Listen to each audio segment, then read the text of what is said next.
Oh, there we go. Got the best coaches in the game. We really ain't playing. We regroup up in the Slack chat where the coaches debrief. We be piecing these puzzles, occupy the chunk of the pie. Ain't no lie when we hit the block. Helmets, casket, and tie. You be seeing helmet after helmet, helmet after helmet. First place, second place, fifth place, eighth place, 12th place, 15, 16, 20. So many helmets, you got blurred vision. We got. Here we are back once again, another DFS Army Bull Call podcast. I am Alan Seslowsky here with, you've become quite the fan favorite over DFS Army. I'm here with Kevin OBrien, the fantasy football engineer. What's up, Kevin? What's up, man? How you been, dude? Nice to talk to you again. Yeah, it's been a year since you've been on pretty much. It was last, I believe, August or July, and it's still one of our most popular podcasts we've had. People really like the way, well, I mean, you know what? If they're fans of this show, that means they're fans of. And I always told you I enjoy listening to your podcast because of how you think about the game of Dynasty. And you haven't been podcasting for the last year, but I know you from Twitter and from this, and I am sure you have not fallen behind on rookie research. I caught up pretty quick, man. Yeah. So what do you think was, let's just do a quick review first. What do you think was the biggest miss or mistake the market made in 2020 when we looked at the rookies? I guess in 2020 rookies, it was basically under appreciating what a rookie class could do to us. You know, how good could it be, right? And sometimes you get to a rookie class like 2019 or something where it's less than, let's say, sexy. And now 2020 comes around, and you just want to like devalue those picks, not thinking that a rookie class is going to be different, right? So I think one of the biggest mistakes people make year over year with Dynasty rookie picks is they think like because they get screwed one year, then they go into the next following year not really thinking about what crop of players are coming into the league in that given year. They kind of hold it against that crop. And I think one thing I've learned is there are times to buy rookie picks and there are times to sell them. So that's the tricky part, is knowing in a year in advance when to dump those picks and when not to. And look who just walked through the door, late as always, our the DFS Army founder, the Geek. What's up, Geek? Hey guys, what's going on? Sorry, little internet issues here that we finally got cleared up. Yeah, what I'm talking, we already started this conversation about Dynasty, and I am glad to inform you, Kevin OBrien, that our friend here, the Geek, was always a fan of Dynasty, but he's become one of us, like one of the, when's my next draft? Hurry up, I need another hit. If only I got one more draft, I could do it better. He's become that guy now. So if I could just do it one more time. That's right, man. I know I could get it right. Yeah. I'll tell you, I got caught up in the quarantine drafts last year, man. Started all these Dynasty startups. I never do best ball. And last year I did 20 best balls, and I was just addicted to drafting. Yeah. Why do you think it is? Why do you think that we love drafting so much? I mean, we all love it. I just don't even know why when somebody asks me. It's the instant success, man. It's the microwave result, right? Like, so you draft a team, that's your player. Instantly, you get that player. And it's similar to DFS, right? You guys play, you set a lineup that week, that day, you get instant results and gratification. I mean, especially DFS Army, you guys get all the gratification. There we go. I love it. One of the things that I like, so we talked about two things just now, best ball and Dynasty. And they both, for me, and there's a crossover for me with DFS, and here's how it goes. I love drafting. Like, I love fantasy football. It's my first love. But, in season, when you're doing DFS and you have serious amounts of capital on the line every single week, it's really, really hard to put a lot of attention, especially between like 12 and 1 on Sunday afternoon when some of those questionables are coming out. It's really hard to put a lot of focus on your fantasy, on your season-long teams. The other thing, it's very much a distraction from kind of, I would say, strategizing for trades. So I love the best ball format because I get to have the fun of the draft without having to mess with it in season. I never have to think about it. And I could check it during the week and enjoy my, and have my glow. With Dynasty, the nice thing about Dynasty, especially really deep leagues, is it's kind of similar. You don't have to really mess with waivers every week. There's not a ton to do in intra week other than set your lineup. Even that does get actually a little bit harrowing, because if you have 7 leagues and you forget which one you have Odell Beckham in and he's injured or questionable, and you're like, I got to scroll through all of these and make sure I remove him. So mistakes can happen, but I'm finding I like the format more than regular season long, because in regular season long, you really have to be on those waivers. A piece of news comes out and you need to be hammering, oh, Mike Davis, backup running back, he's the starter now. Got to get him in my lineups and that kind of thing. So I really do like these formats, because it feeds the passion of fantasy football without necessarily having to do a ton in season. It very much appeals to me and my DFS orientation. So Kevin, here's the question for you, and we'll call you Geek on the bottom there, and we'll call, because we're both here, Kevin. So here's my question for you, Kevin. So you were talking about Dynasty Philosophy. It's the first question you always ask every one of your guests. It's been a while since you've been here. So what is your overall Dynasty philosophy? I'm going to throw the question on you, because I think it's an amazing opening question to set the table here. Sure. So I think for a while, when I was doing my heavy podcasting and stuff, I used to tell people win now, later, and always. So my philosophy is sort of try to balance those. And I want it all. Why do I want to punt a year, or why do I want to go for it all and try to leverage myself that the following year that I'm going to be SOL with my roster? So in Dynasty, because it is the long game, even in Best Ball Dynasty, as the Geek was just talking about, in those formats, I like to play the long game. So I have like a part of my roster that's going to be aging vets and give me immediate production, like Devontae Adams. Not scared of him to have him on my Dynasty roster, but I'm definitely going to want to counterbalance him with someone like Justin Jefferson, and have those two guys on the team together, rather than be like Justin Jefferson and another young guy that maybe he has like an Amari Cooper, like is good, but not maybe so great. And I don't want an Adams and a Julio where they both sort of will fall off the age cliff at the same time. So I try to really play the long game in terms of having my cake and eat it too. I mean, people say you can't have it, but I mean, I've done it enough.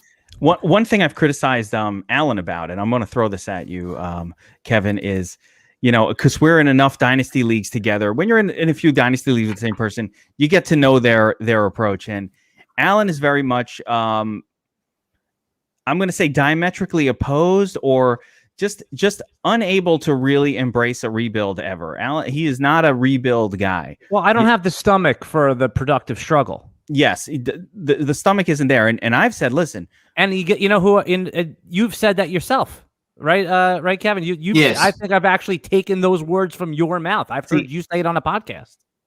I'm personally very different. So like my philosophy in Dynasty is, if I'm not built to win, I want to lose. I don't want it. I look at my team at the beginning of every season, and if I don't see a winner, if I don't see a champion, every once in a while you kind of have a team that you look at and you go, this looks like it could squeak into the playoffs, and maybe I could even make a little run, but it's going to take a lot of luck for me to truly have a chance. Okay, so I'll throw this back onto you as a DFS guru type guy. One of the things that I used to learn a ton from Rich Rebar, Lord Reeves, was that you can win weekly by just grinding. You can pick up the waiver wire. You can get a lot of people in the Dynasty world don't know this reference, but you guys probably will. Off the waivers, I can find my 3K wide receiver. Mm-hmm. Oh, right? yeah. Oh, you know what that means, right? Oh, you can find them, right? Yeah. So if your team is like mediocre and people want to punt, they just give up. I don't have the stomach for that usually. I actually go the other way. I go find my 3K wide receiver and win that week, because a lot of these Dynasty leagues are head-to-head.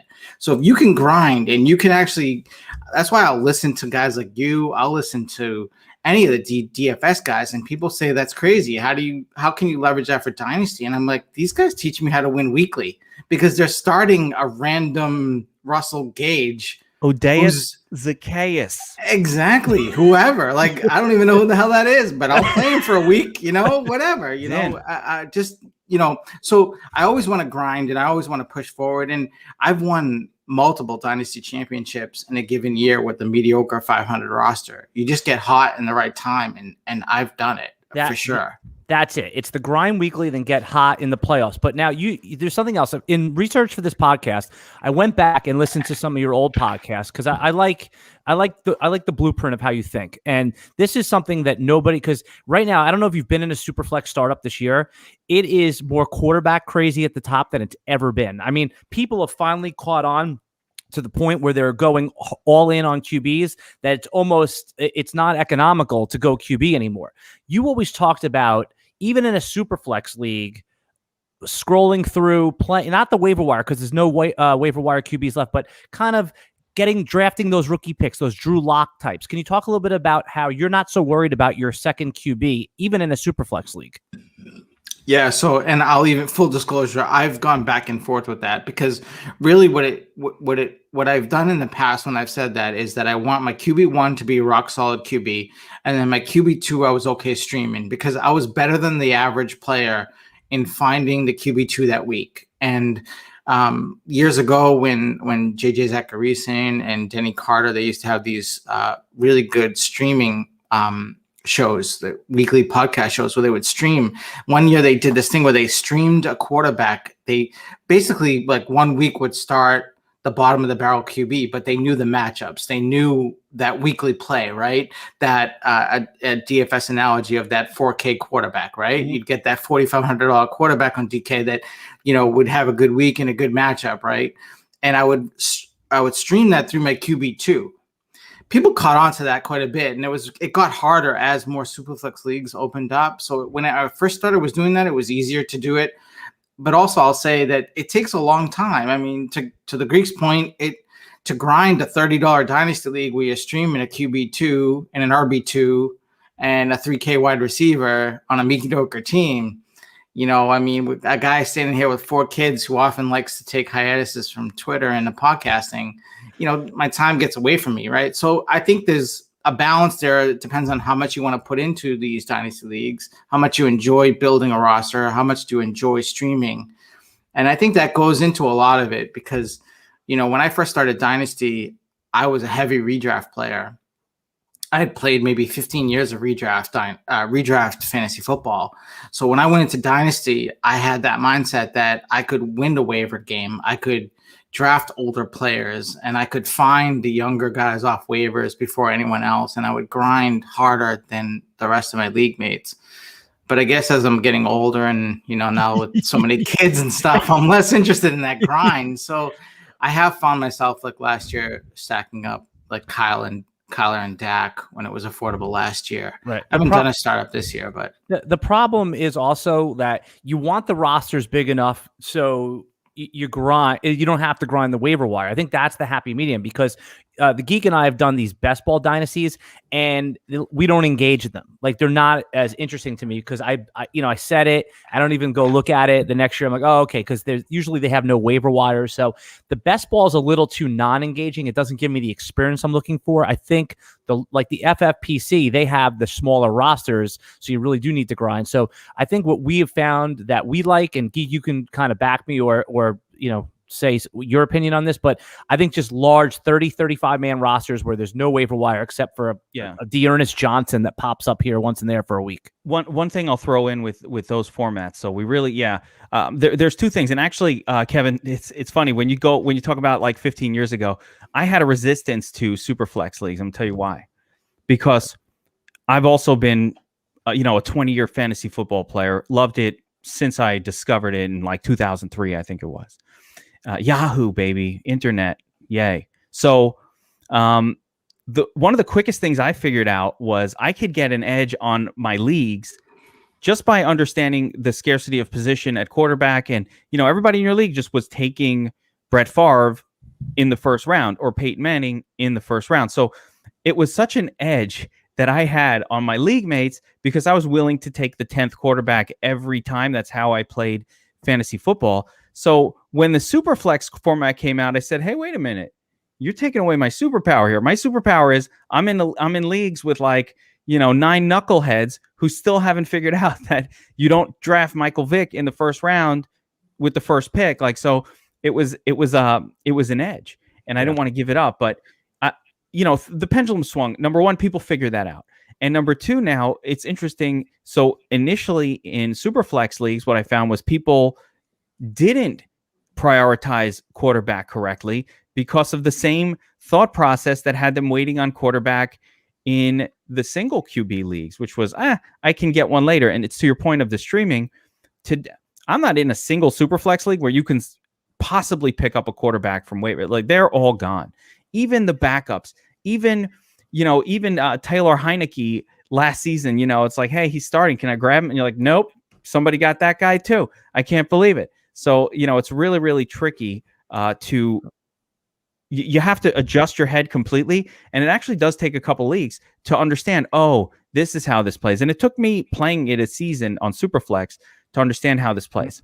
I want to change for a second. I do have a question for you, Kevin, that I've been thinking a lot on. And last time you were on our podcast last year, you were talking about an emphasis early on wide receiver over running back, the longevity of the position, getting secure at wide receiver. You get these guys who are more 6 or 7 year windows compared to the 2 or 3 year windows that we get from running back. And I started, and to that point, my question really reflects the wide receiver position, but it's on a different note. So I know you do a lot of research on different player profiles coming out of the draft and success ratios. So we've kind of got these two groups of wide receivers, really 3 this year, but 2 that we see these giant monster guys, basically the 6'4", dominated in college, but had physical advantages in college that really stood out versus, your group of 5 to 10 to 6 feet, the quicker group, right? So in the last few years, we've seen a lot of these gigantic wide receivers bust, where they look like they would be good. They're first round picks, the Mike Williams types, if you want to call them a bust or not, that's fine. But we've seen a lot of these guys really not work out. So my question is there any research to show these wide receivers coming out of college that look like monsters, 6'4" guys, the names, versus the 6-footer, who is more likely to bust in the NFL? Or is there any thoughts on that at all? Yeah, absolutely. So I haven't gone as far. So the first thing that came to mind, and I haven't done the research on, but I have heard this proposed, which is the cornerbacks are getting bigger. So, us that play fantasy football for there was probably a 10-year span, you say 2003 to 2013, where your strategy really didn't change much. And to be honest, the NFL didn't really change much. They weren't as pass happy. You can get your Matt Fortes the same as you got all these other Jamal Charles, and you just live with them. MJDs, we were living on these same guys for so long, right? But then NFL's changed. Fullback went away.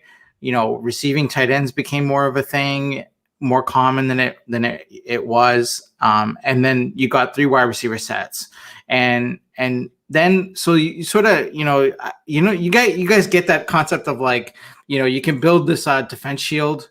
And then they're just going to build a better rocket. And then you got to build a better shield. And then they build a better rocket, right?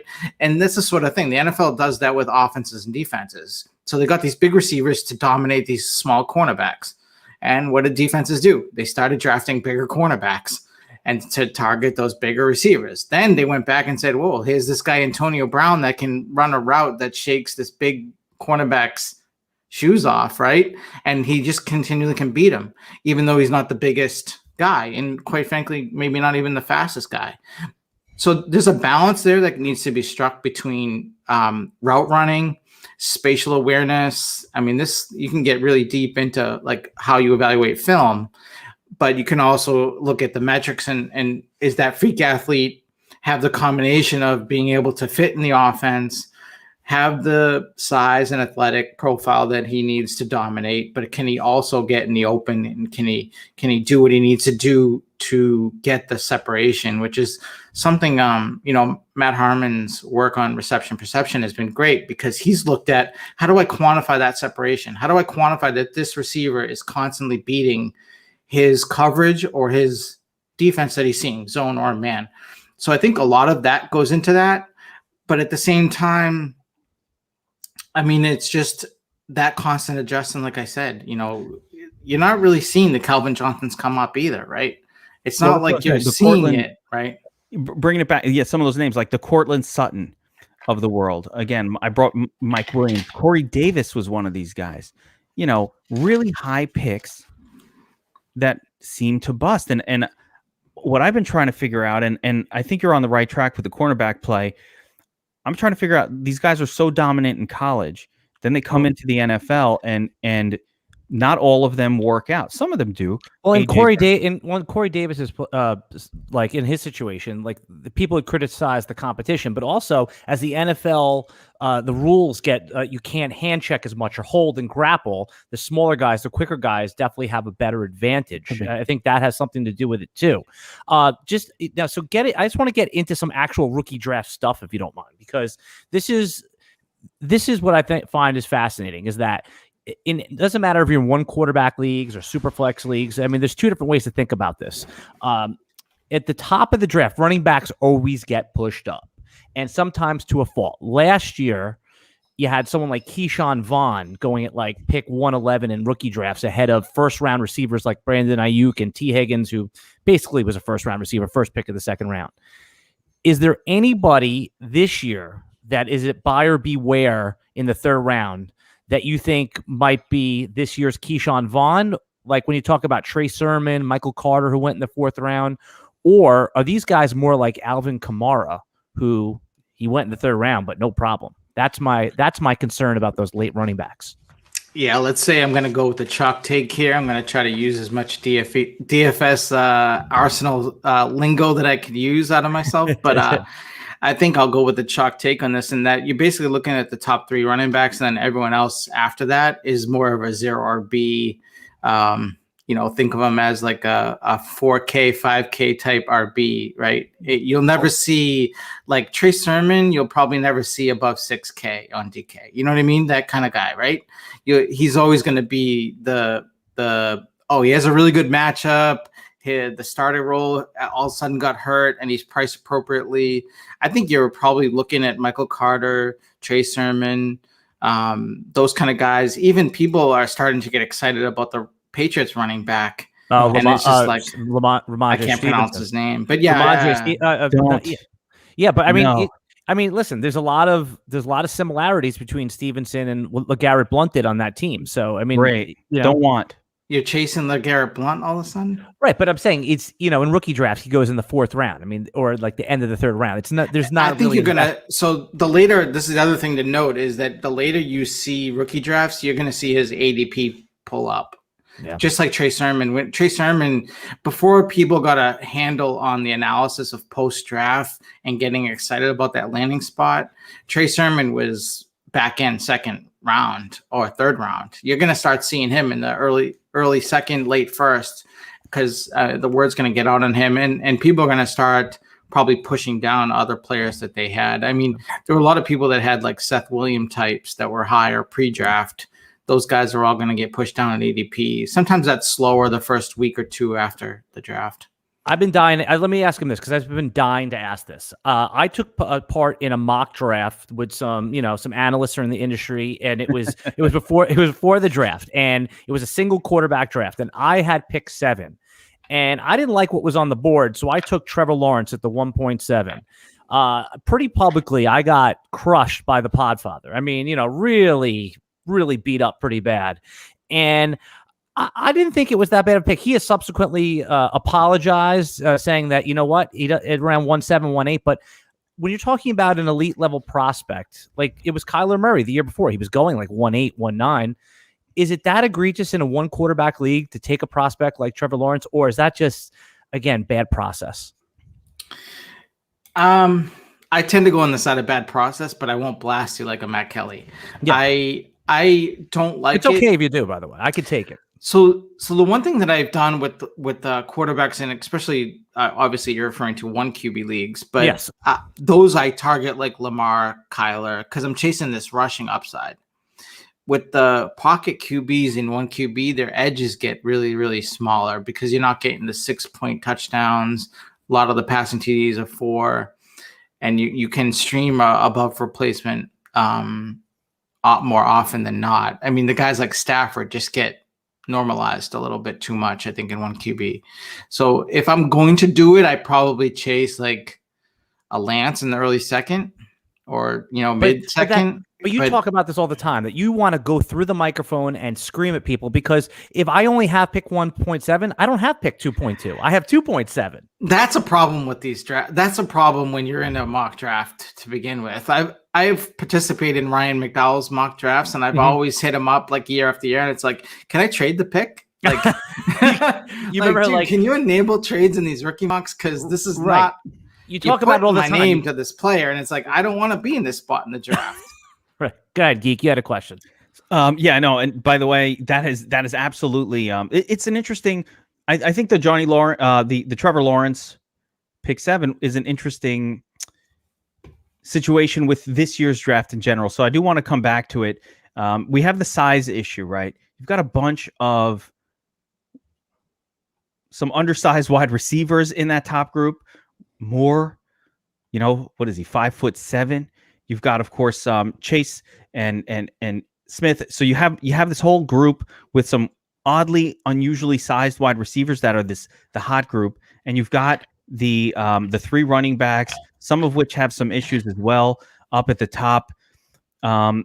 So the general thought here is, again, taking away the quarterback side of things and taking out the super flex. Let's just talk about top prospects this season, ranking your sort of favorite rookie picks, kind of 1 through 7. I think that's the elite group. So, Kevin, if you're picking number 1 on the board in a super flex, you asking him, or in a no super flex? Let's get that out of the way. We know who the super flex number 1 is. Let's take the super flex out of the equation. We all pretty much know what the QB rankings are. Number 1 overall pick. Which way are you going this year? Are you going with the running back, or are you going with the wide receiver? The wide receiver, always. I mean, I'm always chasing Chase, if you will. I will always go wide receiver over running back, and that's sort of my own mantra, like Alan mentioned before.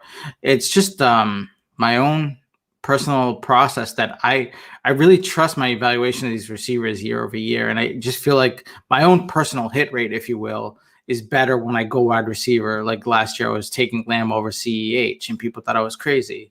Right. And then people can argue, well, we should have been taking Taylor over CEH, but my argument was I was taking Lamb over CEH, not whether I was taking Taylor or not over CEH. But I just like those receivers more. I mean, especially with someone like Harris, where I don't think he's a clear Jonathan Taylor, honestly. I think Harris would be lower than Taylor, in my opinion, if we were rewinding this. If they were in the same draft class, I think I would go Taylor over Harris, prospect profile wise, just because I don't like Harris's age. I mean, he's 2 years older than Javonte Williams. That's significant for me in Dynasty. I just have a question for you there, because I hear a lot about that. Like, Najee Harris he's 23 going on 24. But really, when you're buying an early running back, you're not buying you're buying the first contract, right? I mean, if you're buying a first round running back, you're saying, okay, it doesn't matter if he's 23 to 27 or if he's 24 to 28. You're buying that first contract. But that said, when you're spending the 1-1, you're hoping to get Zeke, right? A second contract, or a Todd Gurley, a second contract. Is that more where it is? Is that where your philosophy with taking the young wide receiver? Certainly, but I think also when you say first contract, if that's 4 or 5 years, depending where they got drafted, I would take the first 5 years of a wide receiver than the first 5 years of running back anyway. And if you're just playing Dynasty to circle through running backs, you probably should trade that first pick for a less a more stable veteran running back, like for instance in Akers or something like that. If you could get Akers, something plus the 1.01 plus to get Akers, or Dobbins, or something that's already been revealed but still young, I probably would go down that route myself anyway, where Akers is probably still like 6 years younger than Harris. What about bust rates though? Because the running back bust rate is just lower than it is for wide receivers across the board. So, what about the factor? So essentially what you're saying, I mean, I want to throw out, like, what about the factor of the bust rate here? Where he said he trusts his evaluations, though, and he was right last year. He's been right on a couple of these other. Obviously, you're going to get some wrong, but so I think that bust. So like I can go on a whole nother podcast about bust rates and stuff, which I can get into a little bit. I wrote down some notes a little bit when you guys are talking about what we might discuss about that. So quickly, first, there's two different things. One is you yourself have to be you're in the pilot seat, if you will. You have to trust. Do you identify running backs more than wide receivers, or are you about average, right? So me personally, I do tend to like wide receivers more, and maybe I just feel like I'm better at projecting them from college to pros than I am a running back. And that could be, in part, that's because when you talk about bust rates, receivers, there's more of them, so it's kind of hard to look at the numbers on that a little bit. You can look at running backs, but their draft capital is usually lower than wide receivers, and so they're not really apples to apples. But if you're looking at wide receiver profiles, typically talent wins out at wide receiver and opportunity wins out at running back. So if you're better at identifying the opportunity that the running back has in front of them, let's give a clear case of Harris in Pittsburgh. You like his opportunity. A muddier one is, how well are you going to read the Denver Broncos running back situation with Gordon and Javonte Williams? I really like Javonte Williams, but I'm not really trusting myself that he's going to beat out Melvin Gordon for the next 1 to 2 years. I don't trust myself looking back at my history on that, whether I was predicting Trey Mason or Devontae Freeman or, and those I got one right and one wrong, right? And I got Freeman right, but I got wrong Trey Mason in the same year. But then if you look at wide receiver, I'm much more confident that I feel like Chase is going to beat out Higgins for the target share over a 3-year period. The good news is he doesn't even have to. It's like there's not even a tight end there, and there's like a lot of targets to go around. Yeah. But, it's a clear example, I think. But I would throw this at you: that it gets pretty sketchy right after Chase in this draft. Like Chase is a pretty easy one. He looked like the ultimate blue chip guy, but I mean, you go down the list of the next few. DeVonta Smith, size concerns on a team that's terrible at drafting wide receivers. Do you like him, Kevin? No. You don't like Smith? Is it just the size? No, I was thing? out early on this class, to be honest with you. When I came back to Twitter on a regular basis in probably February or March, I looked at this class and I was out on it from then. I did not like the size profiles. I do not like their potential for their transition. I think this class is full of a really good role fitters in the NFL. Like I think Rondale Moore is going to fit a role in Arizona. I think even these smaller wide receivers are just going to fit roles. I don't think that they're going to be target monsters. Right? I don't think there's chases. I don't think there's going to be Justin Jefferson's where he's like the top target getter, right off the bat. I just don't see that. I don't even know that really they're going to be Ayuks in this draft, to be honest with you. Well, that begs the question then. I mean, you couldn't have more hype for a tight end than you do Kyle Pitts. Give us your whole Kyle Pitts take, because it actually happened today. Put your seatbelt on for this one. He went 1-1 in a Superflex tight end premium draft. And I understand tight end premium, but over Trevor Lawrence or your QB of choice at 1-1, it shocked me, and I'm never shocked in these drafts. So give me your Kyle Pitts take, and is he truly a unicorn? Yeah, I do think that he's a unicorn, and I do think that he's better than, a lot of people will cite the other first-round tight ends that we've seen, like Hawkinson and OBrien, and going back a little bit. We've seen tight ends go in the first round in the NFL draft and also in dynasty rookie drafts. But I do think that he's special. I do think that he's different, with the caveat that I do think it's a little bit of a longer game. I don't think, like, for example, Harris is going to outscore Pitts probably in this season, but will Pitts outscore Harris over the next 2 seasons? Who's going to score more fantasy points? Gronk in his second season, I think at age 22, 23, you could see that double-digit touchdowns if Julio's not there. And yeah, I mean, I think you could see it happen. I don't think I would be necessarily against that.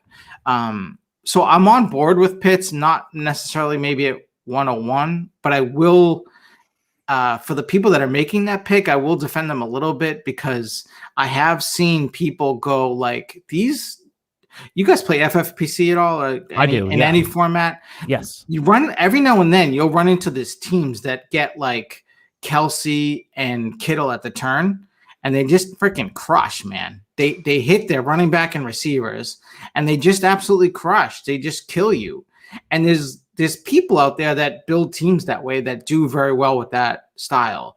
For me, I couldn't probably stream wide receiver and running back at the same time well enough to do it.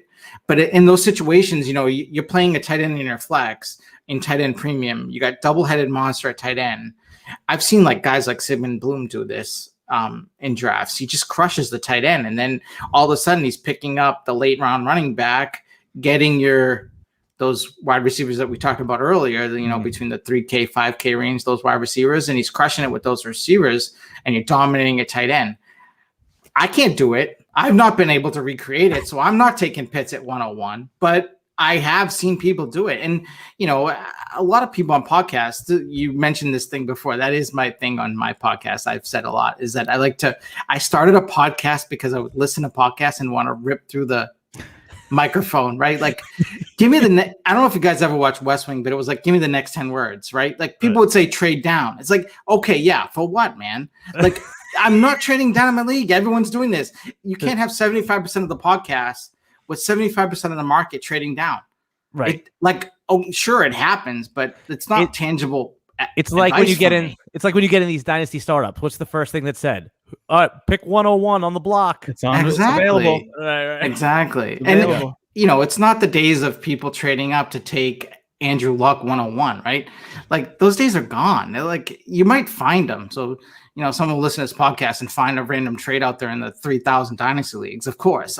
But like by and large, when you're giving advice to thousands of people, that's not really tangible for people, right? They can't trade down. And if they do like to build tight end premium, they're going to go Pitts 101. I've pulled it off, the double tight end smash at the turn in the past. The double benefit of it is, especially in seasons when there aren't that many good ones, it's not just that you're going to have the tight end position and you have the advantage. And all right, I'm going to put one in my flex, Superflex premium. The double advantage is you're taking. No one else is getting those guys. It's like a hoarding of the elite. Kevin said he understands it. He says that because I empathize.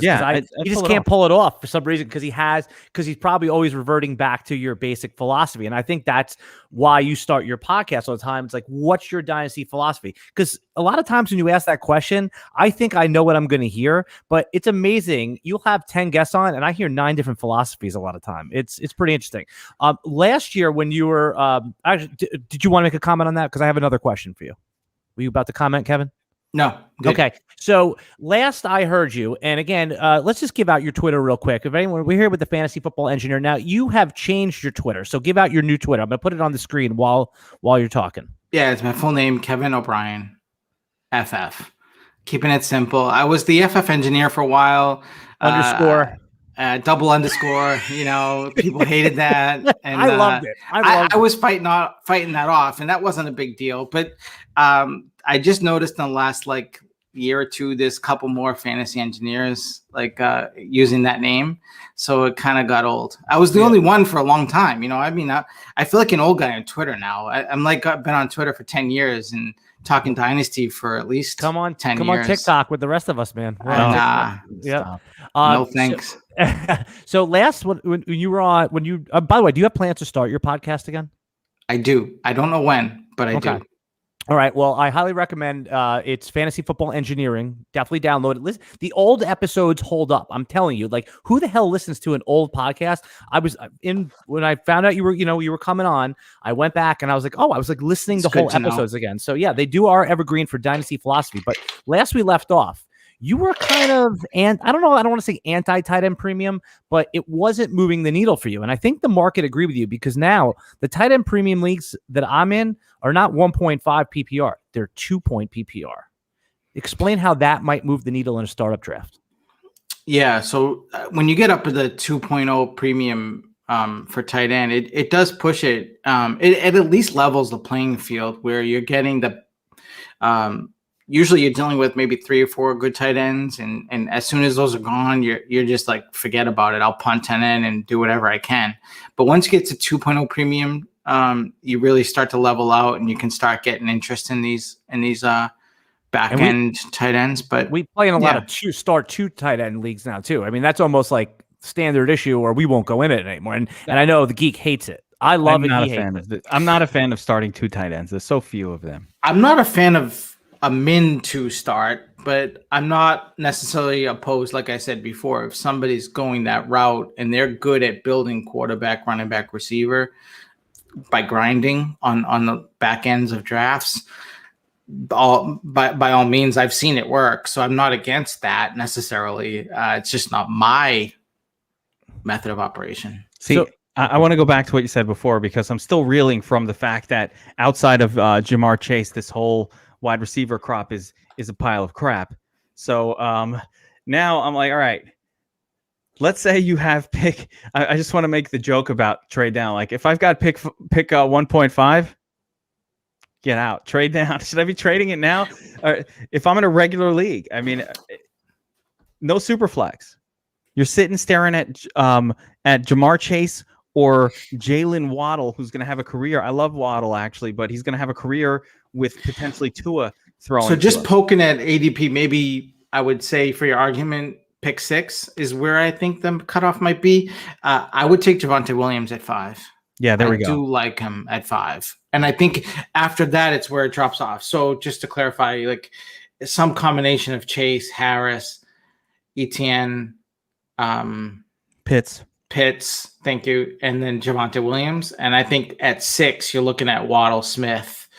Now Sermon's creeping up, Carter's creeping up, Bateman, those guys. I think that's where you really get a significant drop off is after the and I will give the benefit of the doubt that I'm coming around to this RB premium, but I'm not going to go like Trey Sermon's worth a first round pick like Thirst.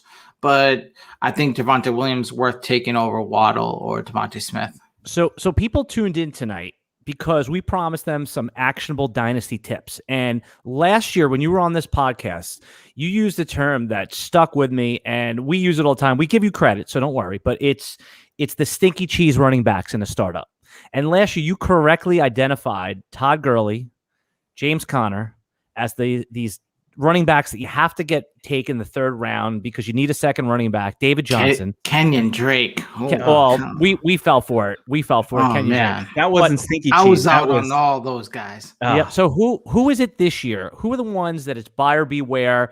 Pass on them in the 3rd, 4th round and just go other positions? Or who are the older running backs? I mean, does Derrick Henry fall into that, or is he just too good? Like, who are the Stinky Cheese guys buyer beware this year? So I haven't done much best ball yet for like a redraft seasonal thing, but I think probably Carson might fit into that right there. I think Carson's probably one that I would avoid for sure.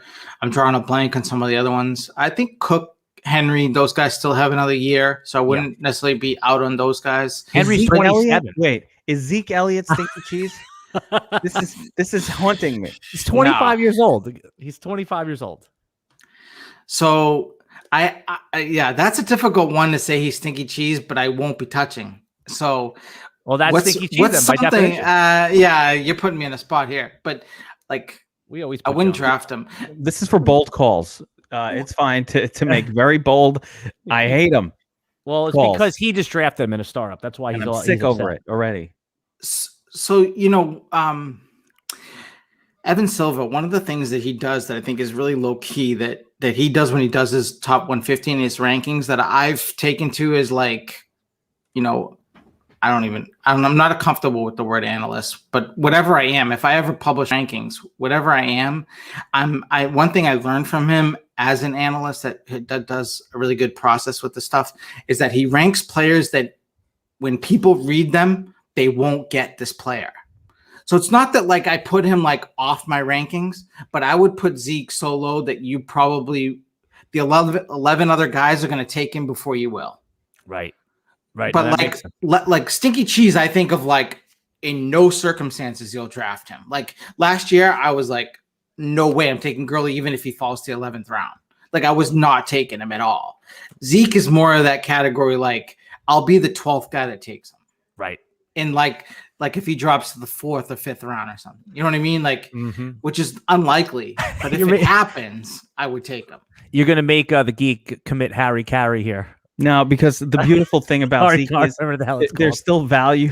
There's still enough value that I'll be able to move that asset if I want to. He's not in a dynasty format, the nice thing about somebody like Zeke is somebody will trade for him. They need. I traded for him in our other league. I just traded 1.6 foolishly for him. There you go. I can make an effort at making you feel better for Zeke. A lot of people scoff at this, but I do think there's something to this in the dynasty space.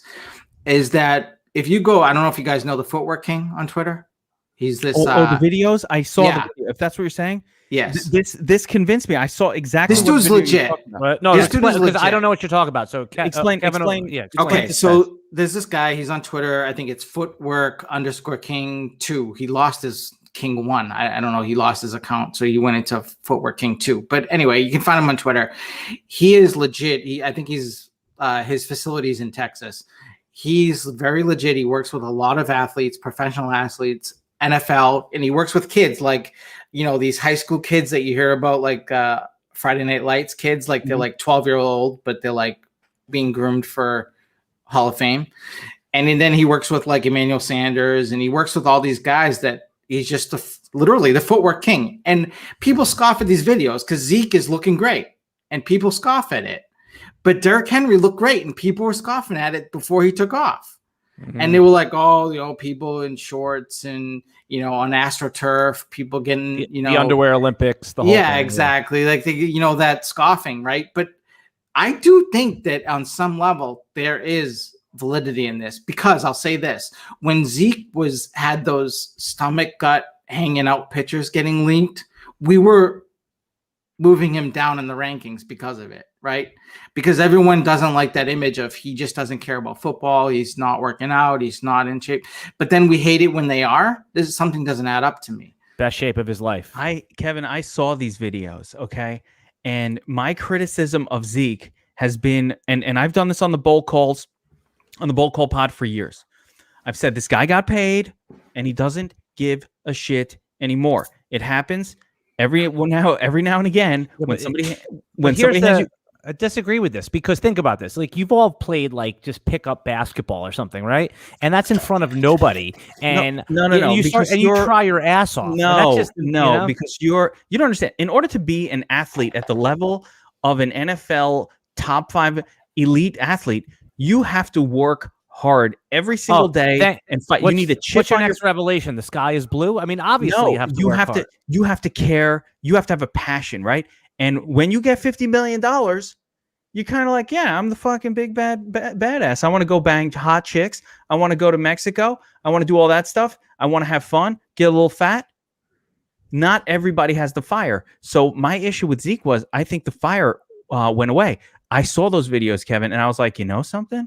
This dude's working out again. He cares again. Now, it could have been all bullshit. So it's easy to say that it's bullshit, but I will say this. It does matter in sports. Like, for example, David Wells, when I was a kid, was like, this dude is like 300 pounds and like throwing like 20 strikeout games. This is like fantastic, right? We all loved it, enjoyed it. It was like a riot, right? But in football, like, if you lose a step, you're gone, man. Like, you'll be replaced in a heartbeat. It really does matter. That edge means everything. Think about the letdown game, right? A team clearly a much better team comes in, and some Jets-like franchise comes to town 0-14 and gets a win, right? And it's the letdown game, and you go, well, how's it possible? These guys are much more talented. Well, they let up even just a little bit, and that's the margin in the NFL.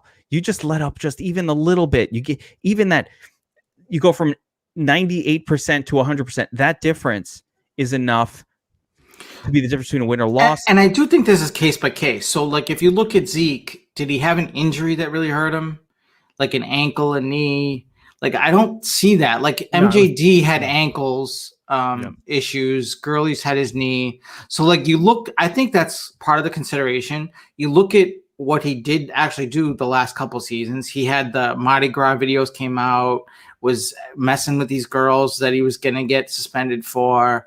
He did go the party life. And I think that what spooked him, honestly, is not necessarily that letdown, but he was going to get replaced by Pollard. Pollard was good, man. And that one game, Pollard, and he was good. And I think that scared him a bit.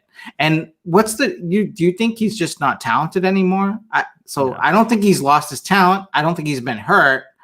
if he's out of shape, it's possible that that's what's holding him back. And so now, like, I'm really working hard, Geek, to make you feel better. But no, I mean, like but I said, I'm not changing my stance. All that said, I'm not changing my stance that I'll be the 12th guy to take him. It's pretty rare that players turn around. It's well, you also you have the offensive line banged up. I don't want to make this a Zeke podcast, but the offensive line banged up. He was doing well before Dak went down for the count. never want to hear about offensive line. 1 second, hold on. The most important part is his new contract kicks in this year. He is locked in there for 2 years. He's being paid elite level money for 2 years, and the opportunity will be there. And as we know, running backs, the most important thing is the opportunity. None of us are going to dispute that. Let's get back to the dynasty talk. As let me throw one big dynasty question for this year's rookie crop. So beyond those top 5 guys, we've got some duds floating around. We've got some role players. Who are the top 5 guys? The 3 running backs, Chase and who? And Pitts? Yeah, Chase and Pitts, the 3 running backs. We got some duds. Who, Kevin, have you identified as somebody you're looking to grab, maybe with that early second-round pick, maybe a little under the radar, that could emerge as the Justin Jefferson of the class, as the Brandon Ayuk, the T. Higgins is a great example. Went in the middle of the second round, under the radar, and ended up looking really great. So I think the cliche answer is Marshall. I do really like Marshall. And if I look at Marshall in a vacuum and not like allow myself to think that he's an LSU wide receiver, I'm thinking that he's too much like Justin Jefferson and a byproduct of the offense and all that stuff. I don't want to talk myself out of a player. I usually try to look at them in a vacuum and how do I like that player when I watch film, hashtag, couch potato film guy watching highlights and stuff, but anyway, I do think it's Marshall. I had a Bateman tweet about Roman that I caught some heat from my friends that like Bateman, but I'm open to Bateman. I'm not like, I want to just be clear. Like I'm not a Bateman hater. I just don't see him being a Justin Jefferson. I don't think the ceiling's there. I don't think he's as talented as people think his profile suggests that he is.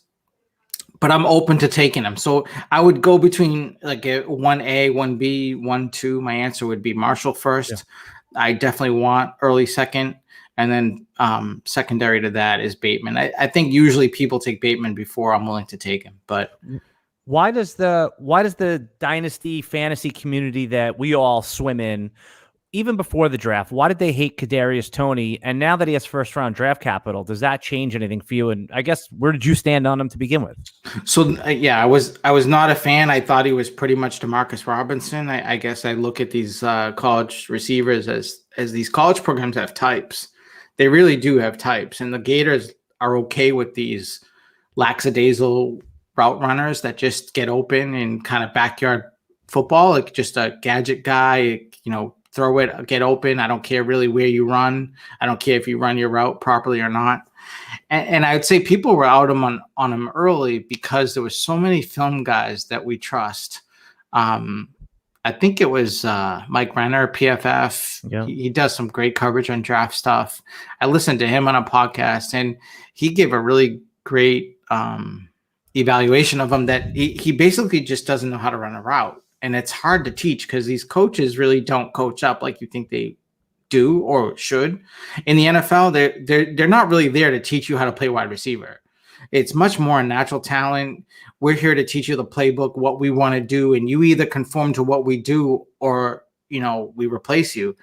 And I think Toney falls into that category where he's going to have to learn how to run routes for him to be successful, and he's going to have to put in that work on his own in order for him to do it. That doesn't help bode well at all. Well, it doesn't help that the two coaches that wanted him were the Giants. Gettleman, everyone makes fun of him for being a little bit of a donkey. And of course, Urban Meyer, who early on is shaping up to, not have made some of the great moves, which leads me into, one of our last questions here is I still have Travis Etienne as the running back 1. And it's mostly because his style, the pass catching style, will seem to be more useful in the NFL. I understand why people like Najee Harris.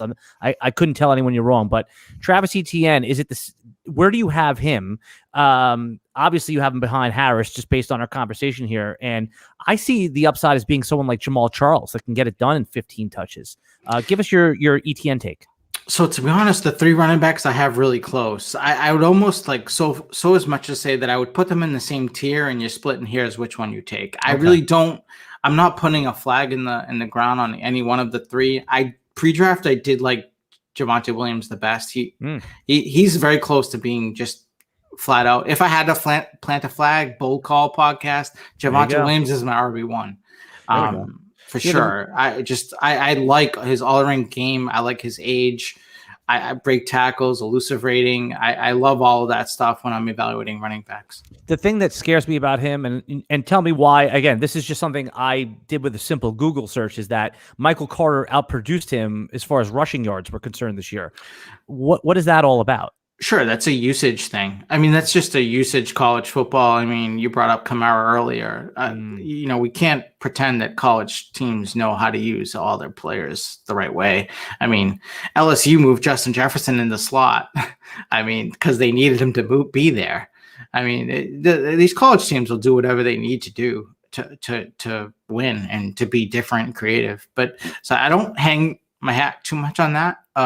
Just basically looking at his production is, I don't want to say it's lower on the totem pole for me. What I care more about like how did he perform when he was performing, and I mean that age at running back is pretty big for me.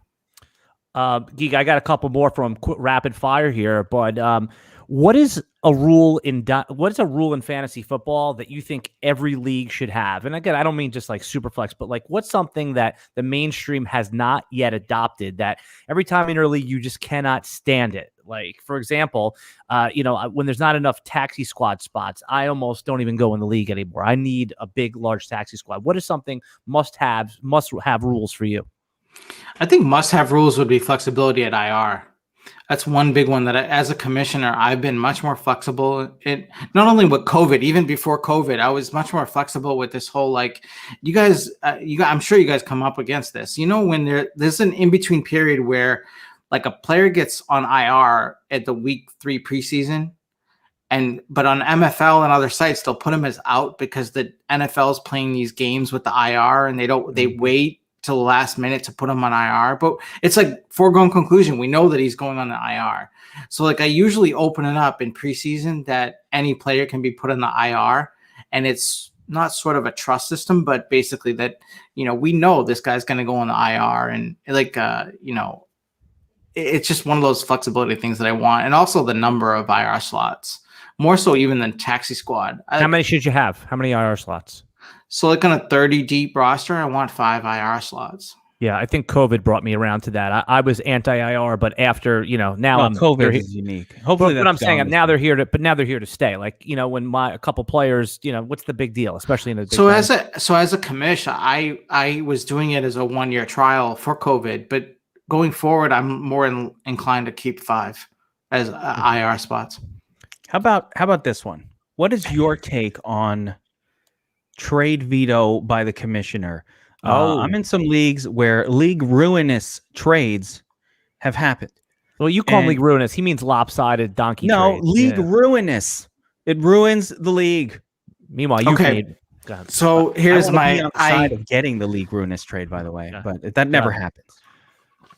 So one overarching thing about that is that if you're up against this, you have the wrong players in your league. So as a commissioner, quite frankly, you're on my shit list already. If you got me in a position where I've got to think about whether I got to veto a trade or not, you're on my shit list. Like on both sides, like accepting that trade and offering that trade. Yeah. Like I'm like a father, I guess, with kids. And I'm like, I don't want to hear you guys arguing about this. Like, I don't want it. I don't want to deal with this. That in itself is bad for the league.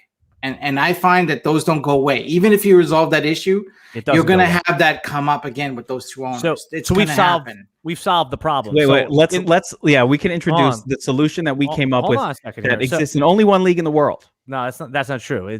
So in the league that I'm in with him, we started a high stakes league, a $350 entry. If that's high stakes to some, not to others, whatever. But it's a significant amount of money, right?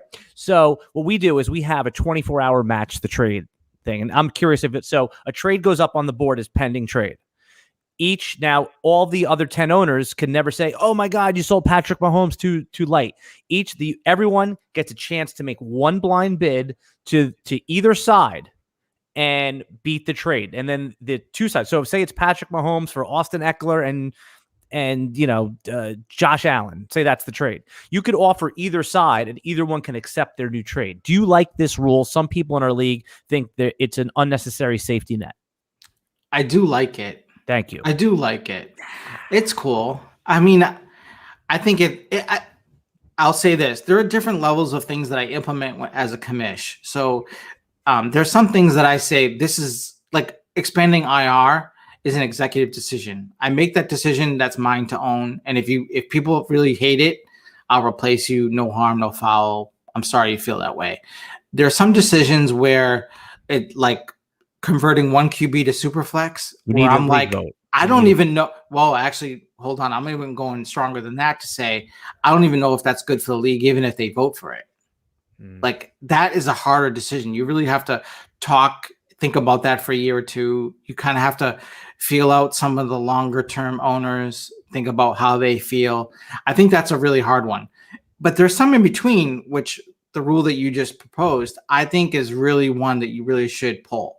And if you get majority vote, then you implement it. And I would almost go as far to say you probably need a majority, like a strong majority. A super majority. We call it a 9 out of 12 is our super majority. Yeah, exactly. Yeah. I think you would need a super majority for that one. But I like it, though, an idea. It's pretty cool. We implemented it. We got it done. And the Superflex thing, it took us 5 years in our other Dynasty League, but we finally got it done. And the caveat was, from time of implementation, it was going to be 2 years out. So you had 2 years to build your QBs to figure it out. So it got voted in year 1, and then year 1 plus 2x, X1, X2. So I like it.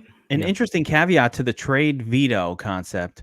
The trade match concept was, I really thought that would cause bidding wars, but the reality of it has not. That is not what happened. Essentially, what happens is it doesn't become an auction. I actually, in testing it, just kind of threw some easy trades out there, figuring, oh, sure, I'll take this one because I'll give the league a chance to beat it. Engineer, he put Pat Mahomes out there. The trades. Yeah, and he ended up selling Pat Mahomes for 1.12 in Daniel Jones, and he's the one who ruined the league. It was two first rounders in Daniel Jones. But the point was, I'm like, hey, I'll put Mahomes on the auction block. Let's see what offers float in. But the problem is people don't look at Mahomes now. They're looking at the counteroffer that you accepted and saying, what can I do to just slightly beat that? So it didn't quite play the way I thought it might, but still, it does avoid league ruinous trades. If somebody were to, for example, want to trade, just an elite player for some garbage, you can put a block on that, and that does happen. As a commish, I've been lucky. I've not really. I commish 6 dynasty leagues, and I've not had a league ruinous trade, as you call it. I've not had one like that, so I've been very fortunate. You stop it. But we had a guy in a league. I'll give you an example of a league ruinous trade. A dead team that had no chance to compete goes out 2 years ago and trades his next 2 first-round picks for Melvin Gordon. Now, Melvin Gordon already at the time was an older running back, but more importantly, the team was so bad that it had no chance of being anything but last place. And I said, you just ruined our league. You basically gave somebody the number 1 overall pick for the next 2 years in a row. It's worth so much more than this aging running back. He understands what a league ruinous trade is, and that's a donkey league that we're in anyway. So I want that's a ruinous trade. Here's a good question to go out on, okay? Because I know what gets our guest excited here, and it's the New England Patriots. Okay, so that's right. I want to talk about Mac Jones, okay, and from a fantasy football perspective. One, it's a 3-parter. I'll rip it off. 1, did you ever believe that he was going to San Francisco, that they traded up? Did you ever believe it? 2, no. What is his fantasy football outlook? And I mean, are you happy with him from where the landing spot? It's got to be the best ever. So give us all the Mac Jones stuff you can, because I think he's the most interesting one, because he's going at the end of that first round in Superflex rookie drafts. I never thought he was going to San Fran. I did not know where he was going. I will say that. I thought the Patriots would take a quarterback, but I didn't think they would pay the price to move up. So, I mean, just given that probably was going to, I mean, if you think that through, that probably would have been Mac Jones if he was the one that fell. So I'm not that surprised that they took him. Now, in terms of Mac Jones fantasy, he's not obviously he doesn't have the rushing upside. I don't think he's that bad as people were poking fun at him on Twitter. And I say that now sounding like a Pat's homer, but I was saying that before. I mean, it's just like I don't, maybe I'm too like old and crusty for like this like Twitter like complaining about a dad bod, maybe because I have a dad bod or something. I don't know. Like, the club, man. You know, it's like, I don't know. I don't get on these guys for that so much, on these quarterbacks particularly. So what if he's Stafford, right? I mean, I'm okay with him being Stafford. I mean, you ever seen Stafford's photos of him being drunk with the red Solo cups and stuff at parties? I mean, yeah, okay, maybe he's Stafford, and that's still okay. I'm okay. I'm good with that. But I mean, do you think that's his upside? I mean, because you know, Geek and I do comps for the site. We couldn't really come up with it. We were like Kirk Cousins, like that's where we were going, like the non-mobile. We couldn't really come up with one that we liked, and we wanted. I think it's Stafford. I think that level. I think he can be that good. The question, I think, is, you know, I'm concerned as a Patriots fan, was it Brady's raw talent or was it Belichick, right? The longest time we were hoping that it was Belichick. Whisper and a lot of like the sports radio guys and stuff locally here, it was all about, we want Belichick to groom that next guy, right? And I hope that's the case. I hope we see that happen in terms of a Patriots fan. I hope we see Belichick actually groom this guy, or Steve Belichick, you know, either way. But I think, you know, all jokes aside, I think so the way to look at Mac Jones is not, is he Brady? Is he Cam Newton? I think the way to look at him is he's better than Newton, but I don't expect Tom Brady. And I'm cool with that. I mean, I'm cool with that. I mean, why would I be against that? Why would I be pissed about that? But I'm not exactly going to go buy a Mac jersey. Well, here you go. Well, here's if you factor in team, I mean, this is the Patriots team that was able to make, you know, Garoppolo look pretty good for a little bit. Matt Castle had a great season, you know, and you saw when he left the team, not a very good player. So with both of those guys, so I do think I would say the teams were built up around him a little bit better than they are now. I think the defense is good, but it's not as good as it was, and I think that offense in general isn't as good as it was at those times. There's a dearth of talent on the Patriots now that is bizarre. Yes. I would question a lot of their first round picks. I don't think that's what Bill Belichick has been good at, unfortunately. And I'm a Jets fan, but you know, I'm a Tom Brady fan too, but not good in the first round. No. Michelle and Harry not hitting is bad. Those two really hurt. Oh, right. Brutal. Especially when you take a first round running back and they don't hit. But that you actually, Geek just brought up something that's pretty interesting. Some pass catcher on the New England Patriots is going to have fantasy value, and you can like basically pick which one you want at any cost in these dynasty startups. Is it Nelson Aguilar? Is it one of the tight ends? Which one do you think has the best chance? Or is it going to be one of the situations where they all have like 48 catches for like 650 yards and nobody has any value? I think that's closer to reality. If there's anybody in a tight end premium, maybe I want Jonnu. You like or Hunter Henry over Henry? I do too. I think Jonnu's going to get the you know what it's going to be is one of them gets the touchdowns and one of them gets the receptions, and you both like what Alan was saying. They're going to be like, one's going to be like 45, 602, and the other guy's going to be like 25, 350, and 8. Yeah. You know, it's like that. Together, neither is sexy. None of that sounds very good. No, none of that sounds great. But I mean, it all banks on Mac Jones, right? So I think if Mac Jones shows something and they transition into pretty quick, I'll be on that finger on the trigger. I mean, I'll be going to acquire them pretty good. I mean, I had Jonnu pretty heavily anyway in Dynasty Premium Leagues, tight end Premium Leagues anyway. But yeah, I mean, the costs are so low on all these guys, right? Yep. I mean, we're not talking about.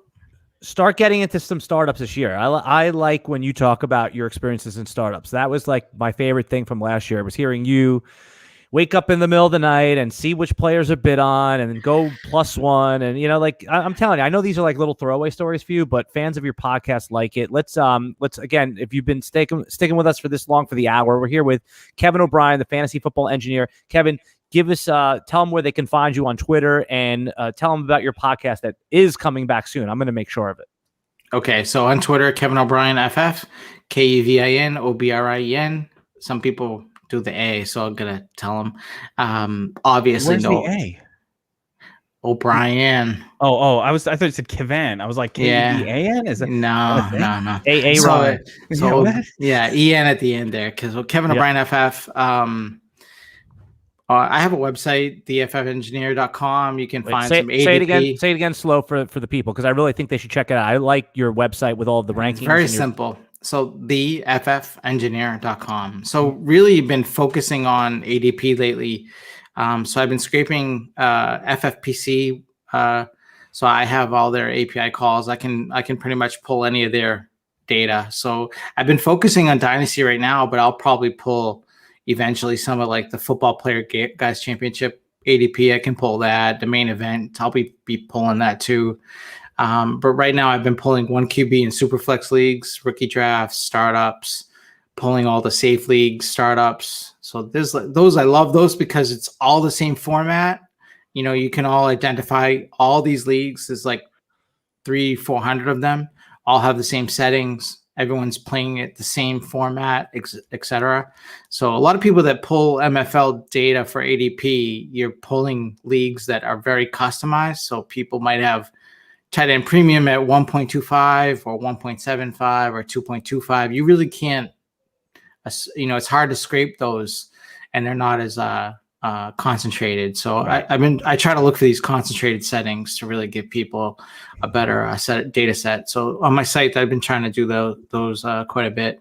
Highly recommended. And like I said, we'll definitely, hopefully we'll have you back again before the season starts, because I know one of your favorite things after you get into Dynasty is to get cold water poured on all your Dynasty rankings when the redraft rankings come out. And all those players that we took in the first 5 rounds are ranked like 19th at their position. Yeah, I always keep an eye on that. And last year, I really did enjoy the best balls because it really did pour that cold water on me to really see like, oh man, I'm really excited about this guy. But then Dynasty and even DFS on my podcast, you can go back. I've had conversations with like some of the big DFS guys like Peter Jennings and these guys. I've had interviews with those guys trying to pull in how can I leverage DFS for Dynasty and paying attention to these things and, just try to leverage anything I can that's a little bit different, right? Yep. All right. For the Geek, I'm Alan Seslowsky here with the Fantasy Football Engineer. Geek, anything else to say before I cut us out? No, man. Appreciate you coming on and all these insights. Fun. I'm getting ready to pull that trigger on Tarachi Marshall. Tarachi. Terrace. I know. Tarachi. But yeah, no, I love the insights, and it's great to have you on. I like the way you're looking at a lot of these approaches to the game. And so, we appreciate having you on. And anytime you want to come back, we'd love to have you. Anytime, guys. Thanks.